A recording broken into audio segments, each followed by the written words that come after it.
4-minute concert disaster incident. On October 17, 2014, thousands of K-pop fans gathered in Seongnam, just outside of Seoul, for an outdoor concert by the popular girl group 4-Minute. The free event was held near a busy shopping district, drawing massive crowds of young people eager to see their idols perform. As the venue filled beyond capacity, some fans looked for better vantage points. A group of approximately 20 to 30 spectators noticed a raised ventilation grate that offered an unobstructed view of the stage. The metal grate was part of a ventilation shaft that dropped more than 10 meters straight down. It was never designed to support human weight, especially not dozens of people at once.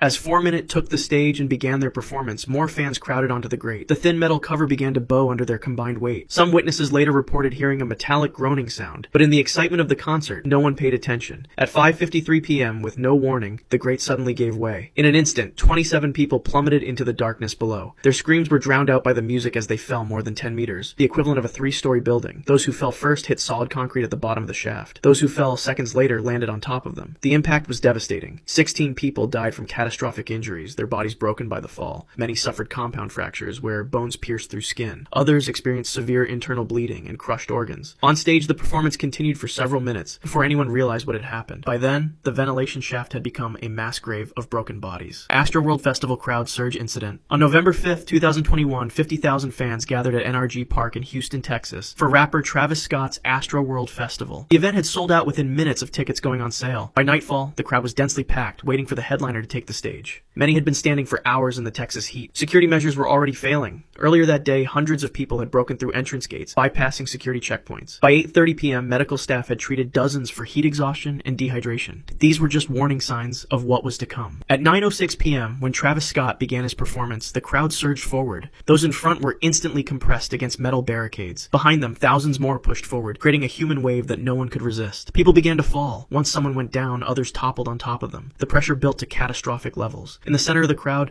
people were packed so tightly that their lungs couldn't expand. Medical experts call this compressive asphyxia, death by crushing. Victims remain conscious as their oxygen levels drop. They feel every second of their suffocation. 16-year-old Brianna Rodriguez was one of the first to collapse. The high school junior was crushed under the weight of the crowd, her chest cavity compressed until breathing became impossible. 9-year-old Ezra Blount was on his father's shoulders when the surge hit. Both were knocked down and trampled. Ezra suffered catastrophic organ damage and died 9 days later in the hospital. In total, 10 people died from compression injuries. Their last moments were spent in panic and terror, gasping for breath that wouldn't come, surrounded by thousands yet utterly alone in their suffering. The music never stopped.